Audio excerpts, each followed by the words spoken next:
Robert Mugabe, Prime Minister, President, and the first Secretary of the ruling ZANU-PF, holds on to power as the economy of his country bleeds. He has ruled the Southern African country for 27 years and shows no signs of passing on the reins of a country that was once a shining example in the region, if not the continent. But what is it that gives the iron-fisted ruler the lust to remain in power for perhaps his entire political lifetime? He's a liar.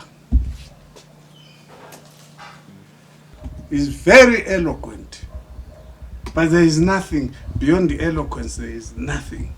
President Mugabe phezulu kusehla lala bayesebenza labo, they are guilty of the crime of genocide and crimes against humanity.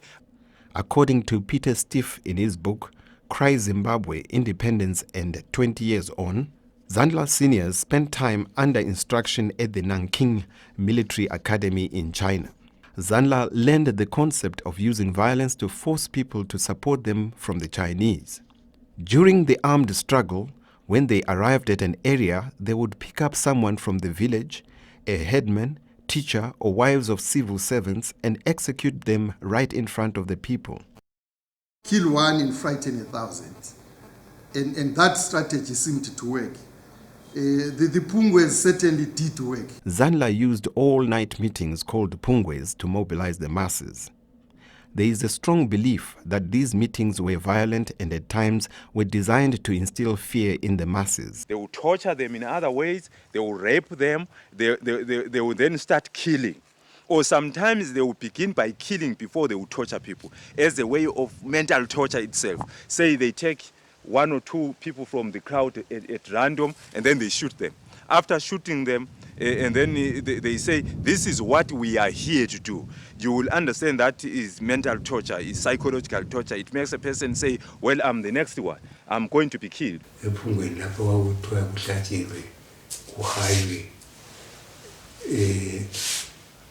ZAPU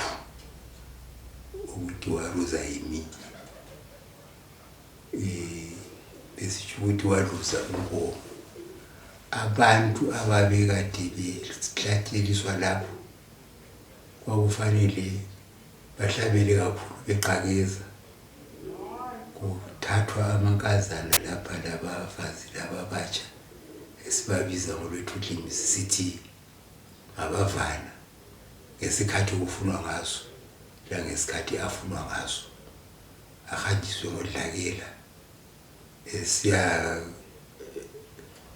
kwenziwa lokho kwenziwayo ngaye esuswe ebantwini nxa ngabe dlula phansi kwakho lapha bekulalelisa besizwe ukuthi awuhlabeli wawukhathwa kakhulu phambi kwabantu ube isibonelo sokungalaleli begida kakhulu amajaha la etshengisa ukuthaba kakhulu ayibobona. Mina ngangiyangize ngibona ngani abafana labana babengenormal babengaphelelanga ngendlela zendakamizwa emcabangweni wami ngambona ngani babethi nxa besiya ebantwini baziphendule isimo semvelo yabo ngoba i-cruelty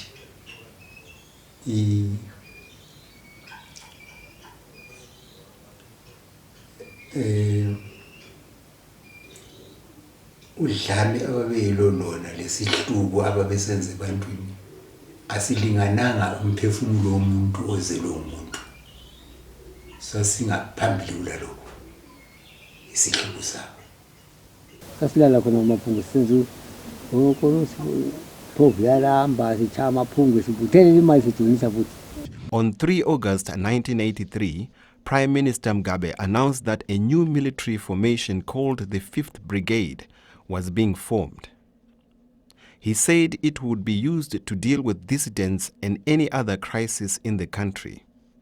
He said the brigade would be called Gukurahundi. But as long as dissidents come from a particular area, we will send troops to that area. And as long as that party pursues that hostile course, my government will never rest until those within that party who are responsible for organizing the districts are crushed and crushed fully. Amadizaza siwabone thina kula madoda ehamba ezenza ama-SAD amsho omunye okuna kuthiwa ngiyamlibala yesecholotsho lapha bafika bamthola imomeli semasimini ehlako lesidake ngale kule limo bathe sebathola bafika bacela amanzi kibo badlula kuthi kusasa kwakhona babuya bazobulala umama leso yombulala ukuthi izolo Matabeleland adlule lapha naqonde ngani babuya zombulala kodwa abantu ebekwenza lokho beka ngamasotshe isebenza lama-SAD lamasewa khona bezimbona ama-SAD yona yefike ezenza ama-dissident njengokuthi umuntu angamaze ngafika lapha ethi yakuncede babandlampili mina umuntu endlwela ilizwe kanje kanti bengu-2-3 so lawo ngubona umuntu enjalo ungamsiza ngokudla umuntu echaya egospel befike ephenduka release information ngale kusasa kuvuka kulandela amasotsha khona. Enye into ebuhlungu kakhulu ngokuthi barecruita abafana laba kuthiwa ngobani babela mabizo kuthiwa inyoka kuthiwa ngonyoka kuthiwa ngotamba lenyoka into leyana into embi kakhulu yenziwa umuntu wakithi khona kuMatabeleland. Wayezafika emzini wakho afika athi ngibone ngaphi bona behola basebenzela la abantu ababulala angithi bangafika endaweni bafike babuza ukuthi ababulali laba igrawundi libone ngaphi bazenza ngathi bazolivikela kanti bafuna ukuthi bangadla basuthe sebebhoda ngale bayabatshela ukuthi hambani lapha nabantu Gukurahundi yafika ithi ifike lapheka liphikelo bani. Ngokubona kwami kwakulama-distance ebelekhethiwe i-state ahlale egangeni to provoke the situation sokuthiwa ngabantu bakaZAPU. Kanti akizwa into lena yasimemetheka kwagcina sokusuka lesuba lesuba ZAPU kwaze kwagcina sokulati. This is what I know. No manje sasibizwa kuthiwa singama-distance kodwa singama-distance ayedlula amanye ama-distance. Ngutshela ukuthi we-3 categories sawedlula lawo ma-distance sasala sokuyithi kuthiwa singama-distance ithe sasalayo. But who is a dissident? The soldiers, those people, they would go, he is a dissident. They would go, oh, he is a dissident. That's how the soldiers, these Gukurahundi people, referred to their victims as dissidents. The word Gukurahundi in Shona means the rain that washes away trash. In 1979, the ZANU-PF Department of Information released a booklet with a New Year message from the president of ZANU, Robert Mugabe. The booklet was entitled 1979, The Year of the Storm, Gore re Gukurahundi. In the book, there was a passage that read, and I quote, "Our war has transformed into a people's war. Let us therefore demonstrate the people's force this year. Let the people's fury break into a revolutionary storm that will engulf and sweep the enemy completely from our land. Let every settler, city, town or village, let every enemy post, nuke or hiding place be hit by the fury of the people's storm. The people's storm must come with thunder, heavy rain, and irresistible blasting gusts that will ransack the enemy's strongholds. Let us call this year the year of the people's storm, Gore re Gukurahundi." Although some people say that when Mugabe wrote this booklet he had the whites in mind, it is obvious that when he called the 5th Brigade Gukurahundi, he was reviving this paragraph, and now his enemy was ZAPU and its supporters who happened to be predominantly Ndebele. When they brought people here, they told them that their crime was that they were Ndebele and they had to be disposed of. And this is exactly what they did. Amajahala, Ayumpumala, they've never loved Awandis Ndebele in the first place. I will tell you the reason why I say so. ngekuyindlela nje ufuna uqede isizwe sindebele ngoba umuntu engafunakali ngokukhuluma zezindebele kwese ngisathi ngiyananzelela kwelindanga abantu bevuthene kochini lapho bathola umuntu engwesitshoneni wachaka uhlunga echayela ukuthi wayitholakala eMandebeleni but umuntu ongumama. I don't see where it becomes tribal because the army itself was not made of one tribe. Even the Gukurahundi itself was not made of one tribe. You would find there were all people, all tribes in that army.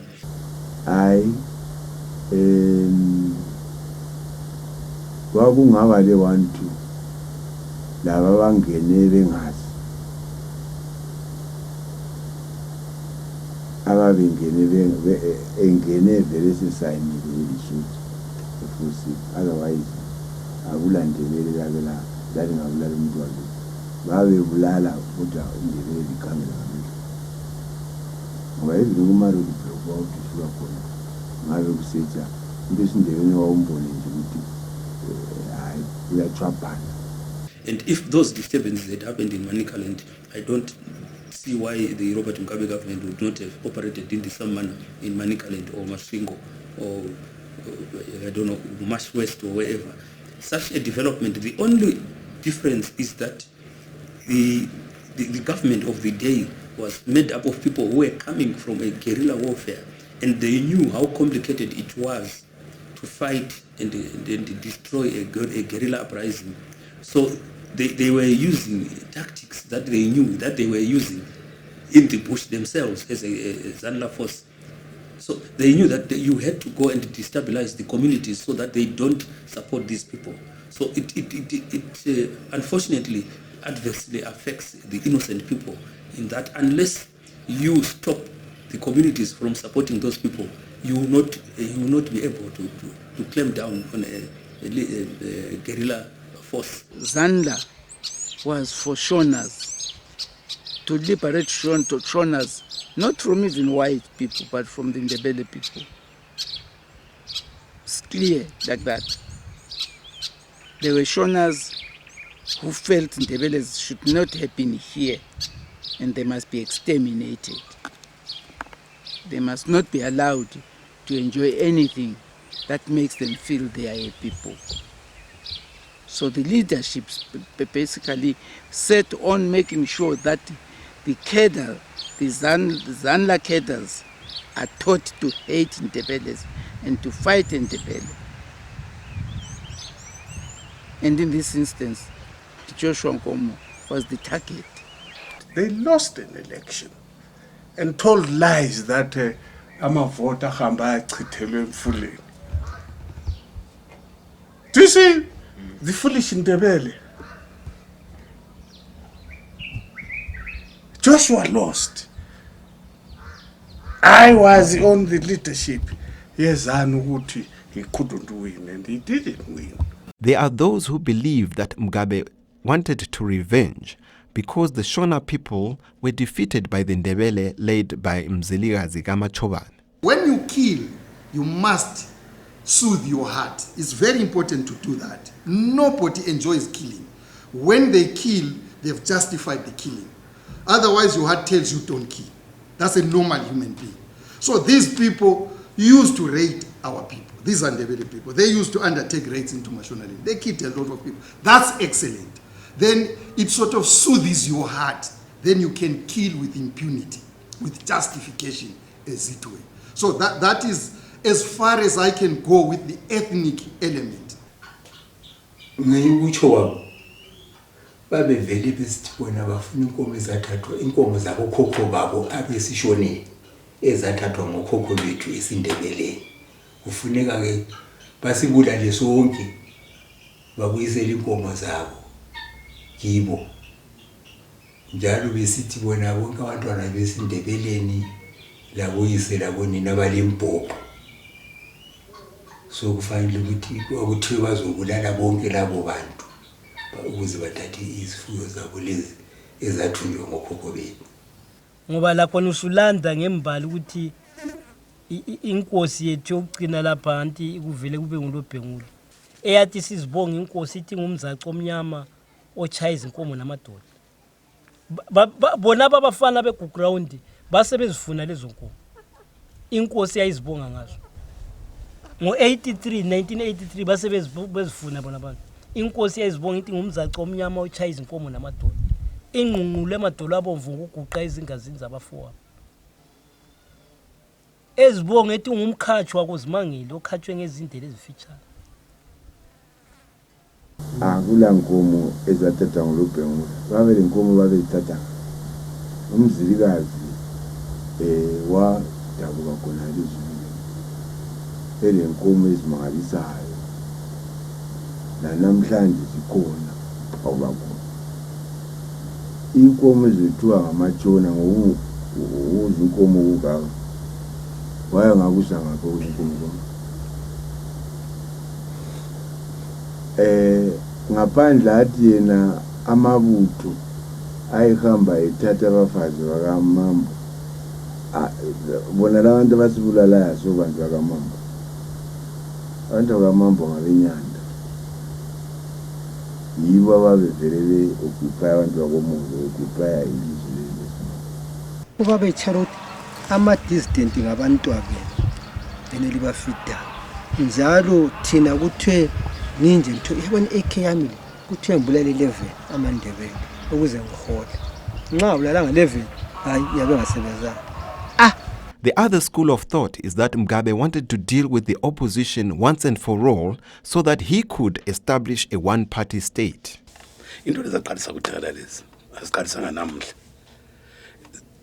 When we look into it, we'll find that ideologies. It's very strong. Baberne Women's League, Baberne National Assembly, Baberne Huinama elections, Baberne one party state. The dissident party and its dissident father are both destined not only for rejection but for utter destruction as well. Another theory which has emerged recently is that Mugabe wanted to circle a personal score with the Ndebele people because his father left them when they were young and came to live in Bulawayo with a Ndebele woman. Although most senior government officials have confirmed this, they are not willing to speak on camera for fear of victimization. This theory also questions Mugabe's origin, and questions are raised whether Robert Mugabe is indeed a Zimbabwean. Because of this background, Mugabe was bitter, and when he got into power, it was a good time for him to settle the personal score. The soldiers who constituted the 5th Brigade were drawn mainly from ex-Zanla guerrillas at Tongogara Assembly Point. There were a few Zipra combatants, but most of them were later withdrawn and replaced by ex-Zanla before the completion of training. The 5th Brigade were trained at a camp in Nyanga, and no visitors were allowed. The road leading to the camp was in fact closed. There literally was no access to it. Dissident activities increased in 1982. This was caused mostly by ex-Zipra combatants who were deserting the army, disgruntled by the treatment they had received in the army. Kuthe vele sokuqalisile ukuthi kube lama-parade e-KT6. Abantu zizubizwa ngebizo. Umuntu ahambe for good to disappear. Ungazakala ukuthi uye ngaphi. Enkomo it was the same thing. Yayingasiyo liking yami ukuthi ngikwenze lokho. Ngoba mina lami ngangibalekele iGukurahundi. Abanye bami abathathelwa eStanley Square laphayana bethathwa iphuma ngamasotsha. Bahamba besiyafaka stop camp. And wayesitshela ukuthi uyasihambisa eBalakwe. Uthe sebuya kundodalwana eduze ngithatha.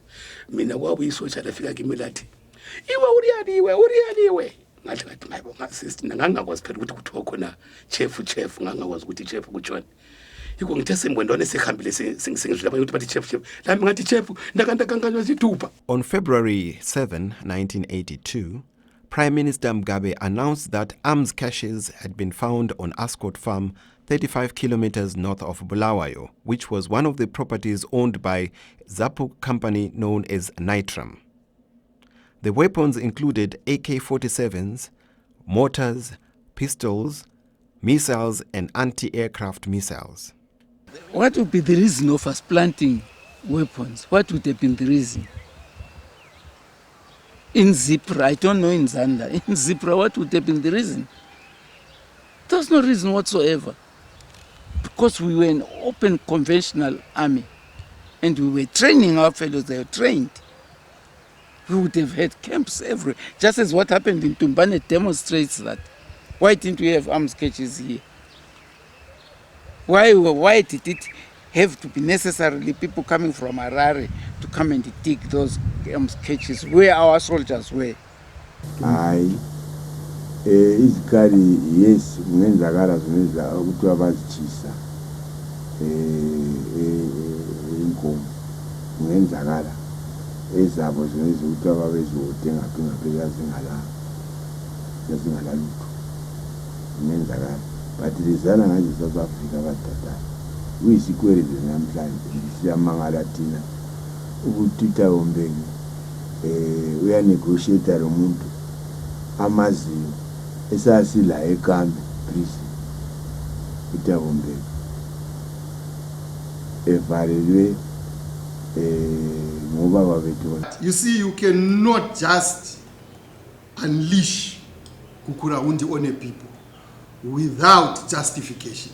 There had to be some justifying incidents. And that happened. Remember I said, I still refuse that the issue was ethnic. I've refused that. It was about opposition, and opposition seemed to be coming from Matebeleland. Why I say that is, you will see with effect from 1982, where the 5th Brigade, we got a hint of 5th Brigade being trained, perhaps as far back as 1981 at Nyanga. So something was afoot. I think it was the Manika post. You had to find justifying things. So the arms cache is excellent. So ZAPU wants to topple the government. And no government wishes to be toppled. They can't just sit back and watch a party toppling you. So that's a good excuse. The ZAPU leader, Joshua Nkomo, responded by saying caches of arms had been found all over the country since independence, but denied ZAPU was plotting to overthrow the government. Dumiso Dabengwa, former Zipra intelligence supremo, also denied the allegations that the liberation movement was plotting to overthrow the government. ZANU utilized the caches as a point of no return in the crisis between the two parties, ZAPU and ZANU. On February 17, Mugabe sacked Joshua Nkomo, Josiah Chinamano, Joseph Msiga, and Njini Ntuta from his cabinet.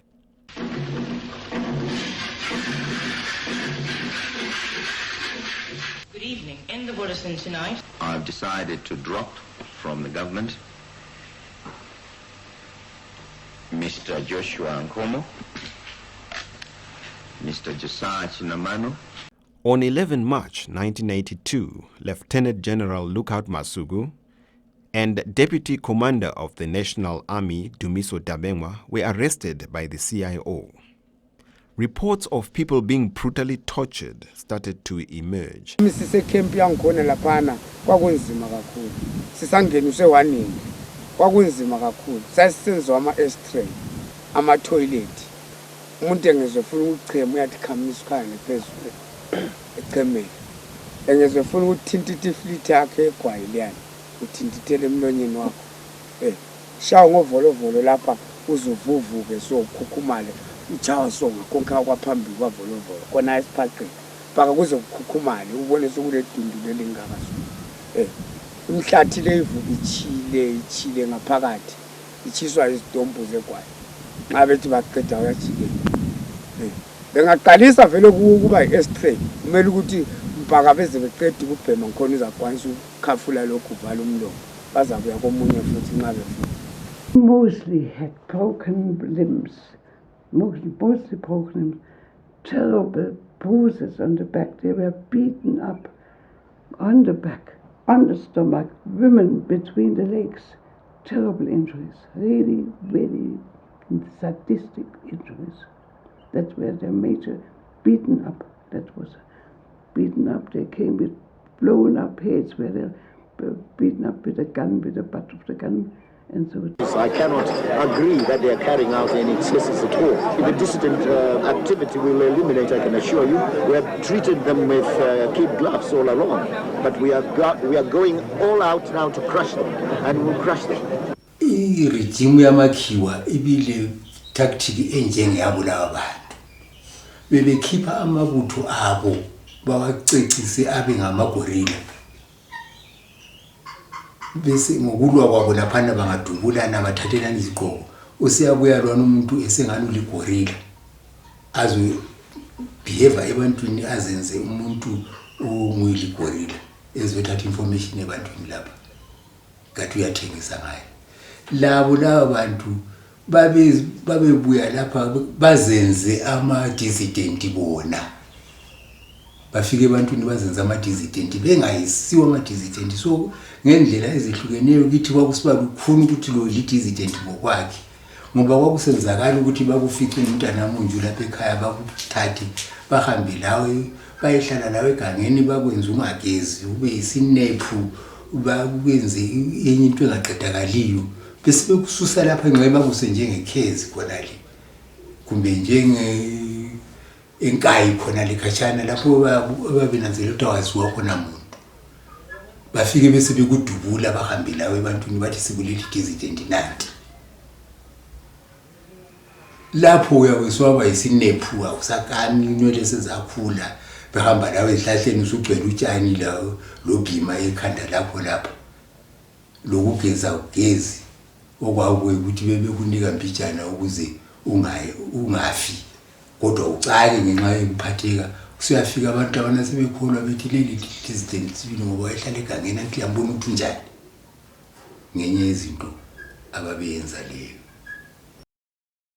The Chronicle carried reports and commentaries implying that the people of Matabeleland were indeed assisting the dead. By January 1983, a dusk to dawn curfew covered most parts of Matabeleland. People were not allowed to move more than 50 meters from their homes. Shops were closed, all forms of transportation was banned, and drought relief supplies were suspended. Journalists were not allowed to leave Bulawayo without permission, and people were not supposed to leave their area without being authorized by the soldiers.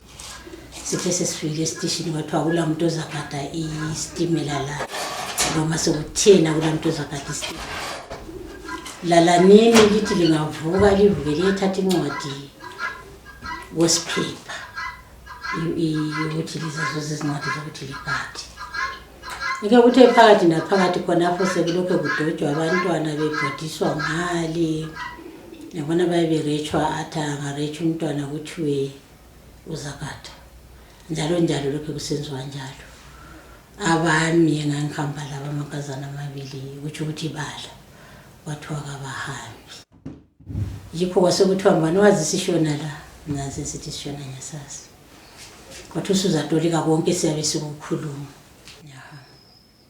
Tekuseni sithi siyafika isitimela nami ngena phakathi bangikhangela sibili bangikhangela abantwana sebeseli ngisengithela bebantwaneni angikwazi abantwana babe ngabantwana zasebekhuluma kaza lani lizazuze ncane ithuba lokugada lani lilandile lami lisenzanga ukuseva lami yami impilo ngagada lokufanana kwami kwakungake kwakuqedwa nisapha sahamba kwayinsonto uthe ngomvulo laba ngababona sebefike eThawini. There was an increase in the number of cases that were reported about people who were being killed, brutalized, raped, property destroyed. Gukurahundi had started its mission. One of the songs, it went, Wemukabe wakanaka shumba inyiga, something of that nature. So we were made to sing those songs repeatedly, dancing. People were being beaten. Those who did not know Shona, sometimes they were made to file up there at that end. one by one. Either they will be pushed over into the mine shaft, or they will be shot using pistols down the mine shaft. And then as time went on, some of them could not go down as they wanted. Some will hang up there in those rocks, as you see.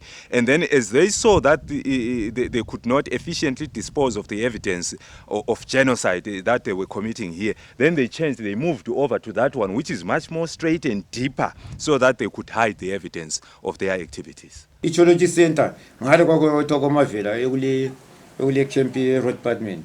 Indawo ekule camp road department ngamathuna wota ke ngoba abantu ekula igugrawundi ngoba igugrawundi igepa igodi eli 6 feet down ukutshona kwalo ayisi stocks sabo bona bangakuthatha befike befakile abantu yehlisiwe phansi egodini ungangeni phansi bekhiphile lelelana ingalihlala phansi engalanda uthi ngufazi indoda elihlala kompani kodwa bona bethe bangabuya abacabanga khona befike befakile lelelana bekuqambe ukuthi wena buya la ukhwelekele uhluka kuhambe for ekungathwendi ukhulu wayedlangabeze imvele eguswini so bamthatha phambi kwami bathe phambi izandla phezulu bathatha bahamba la ekhaya besithi batshengisa umbhobho alawo ekhaya bahamba ekhaya bamtshaya gcina vele engasakwanisi lutho besuapho isikhathi ke sebehamba la bayefuna umbulalela ekhaya wayala besithi engene bembulala ekhaya bechisela abantu umuzi wonke umlilo wayala lokubhebha igrawundi ngithi yangena ngo5 o'clock ekseni ngala ubhuti abayi2 omdala lengimlandelayo wathi befika nganomntana omncane 3 months bathi shit mntwana we-distant uyala waphuma mina first bonke ngaphuma ngamaphandle banjaya ngompopola ngenxiba la first into yokuqala bathi siyeqisa umntakwanga wathi ngathi hayi mina ngumzansi esikolo angiyazi yona into ekhulumayo wathi zwana funa siyeqiniso abahambe bayadubula eSt Paul ngobani ngathi angazi lutho ngakho wambuza iminyaka ngamtshela owayekhuluma isindebele ngiyabamba yena sakhuluma saphelelana njalo ngiyowanlamlelayo ngoba nami ngafa wambuza umuntu akule minyaka emingaki ngathi ule 3 months wathi kimi zwana hamba uyelapha angithi ukuthi ngakuxoxela hayi ngikhuluma ngehistory samina sonke ngwanana nje yiyo yona le ndawo sabulawa kabuhlungu sibanenge laphana ke sayisithethwe nje silixuku nje sibanenge ukuthi sayifika ngabe laphana 7 ngaphambili asachathiswa umfulo okuthiwa ngisuwane ngalo konke lapha athi sitsho khona kulo ukuthi hayi lapha mina ngani ngekhula thina sasingale kwangikhona bafika ke khona apho bathi sayisibotshiwe ukuthi munye nomunye nesandla somunye nomunye nesandla somunye sesifika kona leyo ndaba bazange bathi ukuthi basikhulula isizwe sabo hayi babe sithi khangelani lelibone lo muntu lo esesimbulala kade songuye omkhulu kwakuthiwa ngu-Edward indoda wangikhona wakondlovu babe bemmeyamisa isihlahla nje bambambelisa bathi bamhlaba ngomhlaba wathi wafa khonapho lokho esahodoza nje sayenza ukuthi ukwegazi lokuyana kwabe kuthiwa khamani chibilikani ikhangele impumalanga ibona ukuthi ilanga liyaphuma njani sathi sachibilika sathi saba yilayini njengobunengi bethu sasibo bona khonokho vele kwathi sokuqalisile ngomuntu umbhobho ukuthi ngesikhathi ngisiwa phansi ngawa sendoswa ngulwana wayesechayiwe sefile ngoba sasiphotshanisiwe angeke uqonde kakahle kunapho kodwa sawa phansi sonkeni nje kodwa kwazwakala nje sokuthi igazi sasinganisise kwehlelene kugenqubeni komfula kancane kwakungani igazi soliyayehla ukuthi sokungani ukuthi khonapho ngiyezwe endlebeni zami ukuthi kodwa kulabantu lapha abakhulumayo lapha ukuthi sesibulewe sibili ngizokhonokho basilanda bafika bakhipha insimbi lezi ezandleni zethu yabona bakhipha nxa bekhipha isandla lesi ngangalimalanga lapho in fact ngitsho njalo ukuthi ngangakalimali ngoba ngangakadutshula kuleyo ndawo kuthi ukuthi ngazama ukuhamba yabona ngilele uthi utshengisa ukuthi sasidonsene lalwana umuntu laye wawa elaphi side lami ngawa elami side ukuthi sadonsana kanje. So ngithe sengikhitshiwe laphana ukuthi ngadlukuzeka kancane. Yabona? Base besithi lo muntu uyaphila lo why enyikinyeke emuva. Yabona? Kwakusebusuku khona lapho. Base besithi ngana simphinde. Bayinyatheliswa into ekanje so njengakhona lo machine kuthiwa imachine gun. Yayingani yanthinta into leyana enyaweni zami mbijana mangangilele so. Yayingani yanthinta so. Ngizwa umntwana wathi wangishaya khona la esandla. Bazongishaya lapha phezulu. Bazongishaya ngaphansi kancane. Lapha kwebelela. Uyazi lapho ke ngahamba ngehlombeleli. Ngahamba ngehlombeleli sibili ukuthi ngachiya abanye njengalapha mina ngisiyale. Ngahamba ngehlombeleli ngisiyale. Kuthi uthi ngikhona ngale ngalunga. Kwathi ngesikhatshana esincane ngezwa nyanya kusela abantu. Asabandla basebengichayile abantu. Ngabe ngivuka khona lapho. Ngithe ngivuka ukuthi ngayinilesiyezi lesana sokuthi ungana ngisabona kuhle emehlweni. But ngabiza umfana wayengwalapha kuthiwa kukomsisi. Mfanelo. Kwabe buhlungu kumangalisayo majanga ngoba into yakho nxa idinga ukuthi siyichwayisiswe kahle ifuna isikhathi esipheleleyo ngoba kulobuhlungu. Ngisecholotsho mnila ine kuthiwa komadona. Izinje ezibuya lengalo zabantu egangeni. Ngoba bona ngokwabo babulala abantu komadona elayinini. Nxa susize echolotsho center kuloku indlela ekuvela khona baza babophela ilembe elimnyama bona ngokwabo. Ngoba ekuyindlela ebuhlungu kakhulu. Yekungasela umuntu ogejela ukuthi uyagebha ufike ekhalweni njengendlela zokwesaba bona bedinga nje ukuthi ugqibele kuphela. Njalo engakubonayo ngaleso sikhathi igugrawundi ibulala abantu. Even amaseyo akho nesetshenziswa. Yesibabona ngabe ethwamehlo bebuya abantu bebabule nxa 2-3 bethola 20 liters etizi. Befika bona bebachithela kwangale ngaphandle echolotsho yakho negcekeni kwawo. Bebachisa itizi, telitizi bachisa kwawo. Into siyazi ukuthi yayenzakala ayikho kufanisela. But ukuthi ngesikhathi ekusenzakala ngaso lawo ngalanto ongayenza ngoba yakula umuntu ezazi ukuthi impilo yakho saphila. Manje lapho vele ngase mvuza igazi esandla sengisibambile. Namathambo yiyo ayenza ukuthi esibhedlela bengasakhona ukuthi bengijoyinisele esandla sami. Hayi selahlekile amanengi angikhona. Umama nxa ethi uyangibekela amanzi nje kanjalo ukuthi ngithome. Bebe sebengenile. Yabona? Bebe sebengenile vele sebeqedisa abangu2. Mina sesiya kuba ngwesithathu ukuthi bengiqedise namhlanje. Angabe mphuma. Ngithe mphuma kanti umuntu uhlalisiwe njengale khatshana ukuthi ethe ngishute nama ngithi ngiyahlala kulabo abadala phandle. Lapha kuvuliwe nje isquare ukuthi amasotsha ngapha bobaba bangapha. Ukuthi isquare lesinyatsho ngishutwe ngombhobho lapha yena ekhatshana leyo muntu lo. Yabo. Hayi mina no baba lapha. Ngone liqhuma isandla lesi. Ngoba labo bantu bazalana.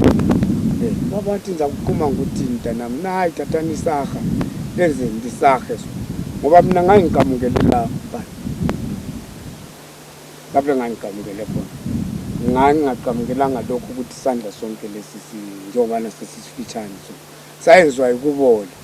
Ngasuka lapha siyale Bhinga ngedonga. Lapho lami senzama ukubaleka. Ayibhinga ngedonga. Ngakhatha khona lamabhasi. Ngithe sekari yangu babe sithi hayi lapha isibhedlela lesasenelisa ukwelapha umuntu oveza ithambo so. Ubaba wayequme kwasala kunethambo kancane. Kuma ngehlo isaha yamehlule ukuthi eqhuma ubaba. Wasethatha ibhewula leli likhulu. Wasethatha isitilo. Ama-brick lawo kwakha isikolo lawo. Lezi zasamende. Wasefaka isandla khona lapho. Mina kwathi wangigubuzele ngengubo. Awashaya kumbe ka4 sibili. Kwakulensimbi yapho yomlilo. Isimbi yomlilo. Efaka la. Fake ngendawo lephambi ngaphambili konke lethisi. La kathesi lokho ngabuya ethi ngilamntwana engamzalayo. Angilahloka lami lokugamula sezilomuzini nje. Angilalutho ngisho umuntu uzwalutho njengomfana. In 1983, 7 Catholic bishops wrote a pastoral letter condemning the atrocities. I wrote to Mugabe I took the letter along to Mozenda to hand it over. I wrote that people are wounded or killing. They are stabbing people. They are beating up people. And your own soldiers or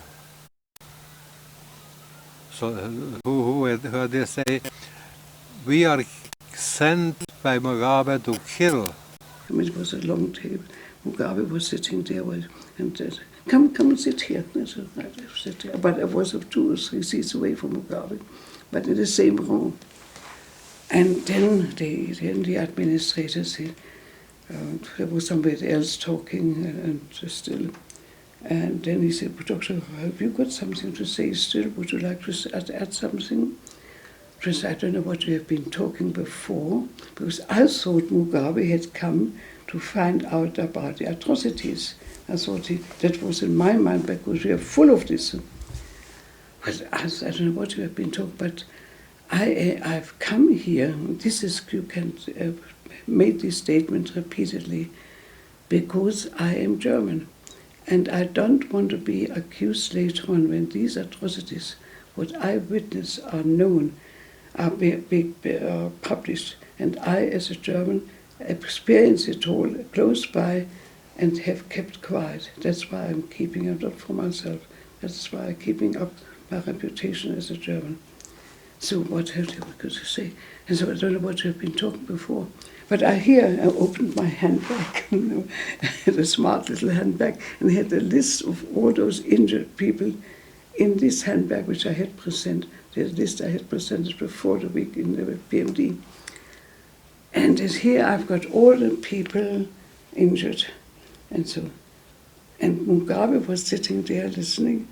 Here, you can lift this. Threw the list down there. I had literally to throw it down because there were things, but you didn't put any names down. And so I couldn't put any names down. I had to protect the relatives. But I have got the names in our book in the hospital. I know all the names of these people. But you can lift this if you like. But the people later on who attended the meeting, officials, were in the toilet. My army people said, she was telling lies. I was, can't have been. So, I was concerned they should not be able to say we did not know. Or during Hitler time, also where people were not big enough. Oh, our Führer, he doesn't know anything about this. But he was initiated the whole thing. And I thought by myself, Mugabe, this cannot happen to you. This will, I have nothing to do with it. So that's where my visit with Bishop Carl, when we talked to Muzenda, he also would not believe. The 5th Brigade was the first to operate in the area. And the people in the area thought that the 5th Brigade was, had excesses in its activities. But the dissidents did more harm than the harm that the people allege was done by the 5th Brigade. But of course, where you're fighting war, you expect that the people will complain about certain excesses by your forces. Sathatha imibhobho eyayisetshenziswa yibo nalaba behlupha zapho. Leminye isetshenziswa yibo nalaba esasilwa nabo abebelingisela thina besithi labo bangabahlamuki kanti bona bengabakahulumende. Babaleka abanye bakhona babuyela uhulumende bakhona siyabazilanga amabizo. Babaleka batshela khona kanti. Futhi labantu bakhona ngikho lokho kwakwazi ukudubula ngabantu. Kwakufundela kuphela phezulu. Wasibulala kuphela kufundela. Ngoba ngangaba into ababekwazi ukudubula ngavele basiceda sonke.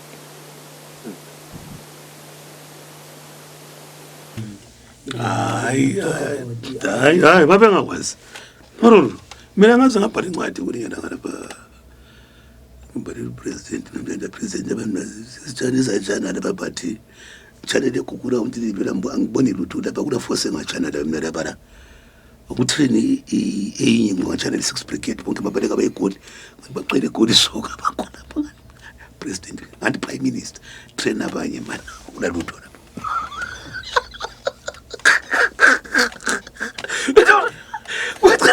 but sisinga-advise kula force yake trendo Gukurahundi ngendlela mina ngaleso sikhathi mina ngikhona ngale ngegangeni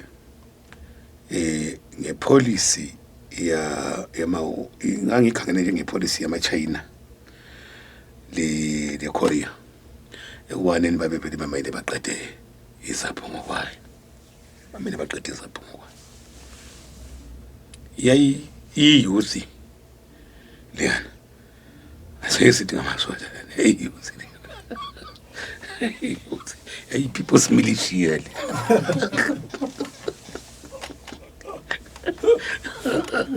The story of Gukurahundi was first reported by Donald Trelford, who was the editor of the Observer newspaper of the United Kingdom. The government refuted the story, and they even took journalists on a tour to show them that there was no evidence of the atrocities. It was said by one of the men who represented those people that at that point where he was standing, a number of young men, or I'm not sure whether they were young or some men, were picked up and shot at point blank. That is what he alleges. And that they were buried at that spot. And indeed at that spot there was what looked like a grave with some bent shrubs around it. And the general, Mujuru then, Rex Nongo as he was called then, demanded that the graves be dug up so that he would see the bodies. But those locals insisted that it was useless for the digging to take place, for the bodies to be exhumed, since they alleged that the army had spent a night at that site before the previous night and dug up the bodies and burnt them, and that there was evidence of the burning at the site. That is what was being said there at the scene. That is what we saw.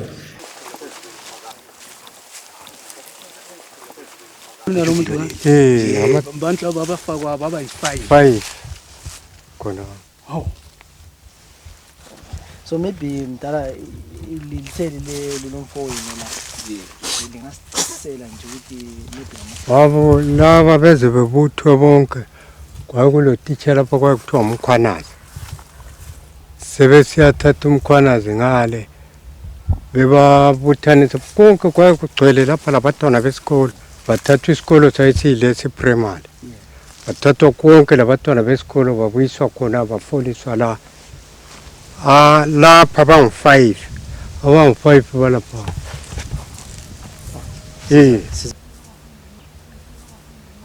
kwakuthiwa bagcila amalacatsha amatitshala yikho bathathwa ngale bazobuthaniswa lapha labantwana besikolo yikho-ke sebefika bebapholisa lapha abantwana besikolo bethe wathalala la bahle bathi rararara ngombhobho bangcwatshwa izakhamizi balala bazongcwatshwa njengakusasa.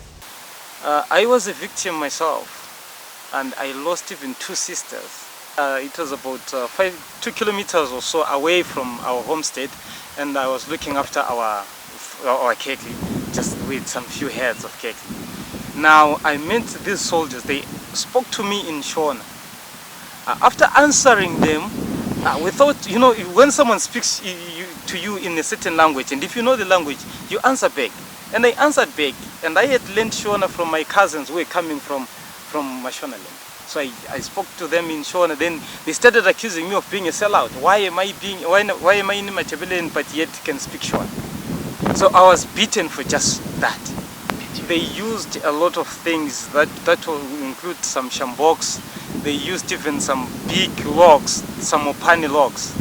You know, if you cut a mopani tree and cut a nice log that is about this thick, you know, it becomes a good weapon to use, you see, even to defend yourself. But now they were using it on an innocent someone who was lying on the ground, and they were using those logs on me, including a gun part, which is the one that they used to beat me on the back and even here. That's what crushed my finger and my toe. They were telling, especially to me, they were saying, since you are a sellout, you know all the languages. We want to wipe out all those sellouts, including you, because we are looking for dissidents, and you are one of the people who is hiding the dissidents, because yuri mdivere anotaura Shona. Saka mdivere akutoda kuupedza nasi. They left me for dead. I don't even know how I got to the hospital, but it was when I came up, I found myself looking at a nice a nice light that I'd never seen, because it was my first time to be in town. I'd never been in town. Well, after coming from the hospital, that was now 1984, I was coming from the hospital. Now, I was on crutches because of my back problem. I was on crutches. Now these guys, they gathered everyone. They called everyone in that community, that small community. Then we were told to run to a certain spot. And I couldn't run because I was on crutches. Then this guy started beating me again. And then when they stood up to try and explain that I can't run because I had been beaten by the soldiers, they simply died because they tried to make these guys aware that I was beaten by the soldiers. They said that they might say I was beaten by the dissidents, not by the soldiers.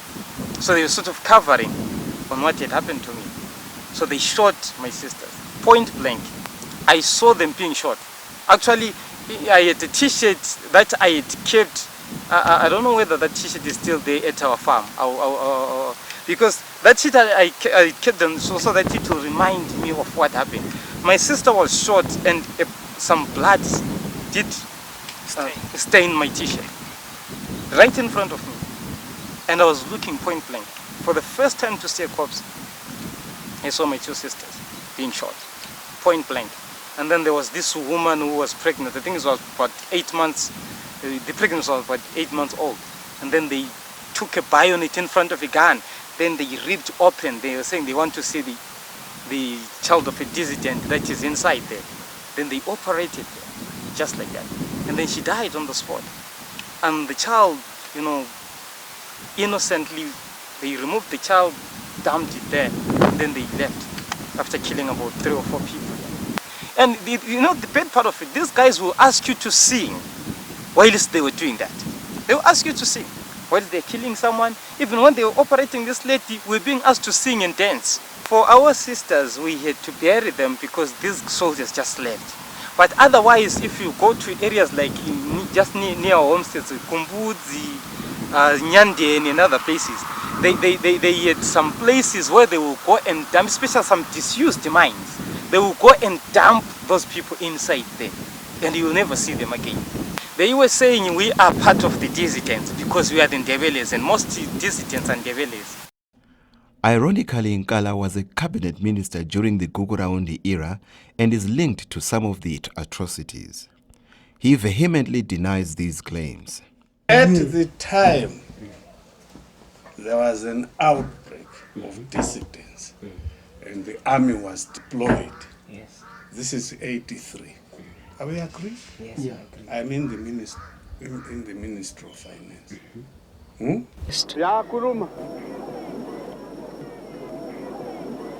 Ngafisha umphobo wami ngithe ngisuka lapho kade ngivele ngifunda abuyela esikolweni kuthe ngevike ephelileyo ufunda nga kade ngifunda ephunyuka eSenpowu lonke halabalu ehayisenze. I'm far from defense. I'm far from home affairs. Hayi lapho uzama ukukhuluma amanga uzama ukucatsha. Lapho uzama ukucatsha. Thina siyakwazi ukuthi unkala ngoyesenza lesi sihluku. Ngoba siya le ngqondo lokusafika engqondo zethu ukuthi unkala umuntu ekuzana leso sikhathi wazwa loyisa ukuthi ngabe ubundebele buyagizwa ngabe uyagizwa balendebele. La kuyacatsha nje into engasebenziyo.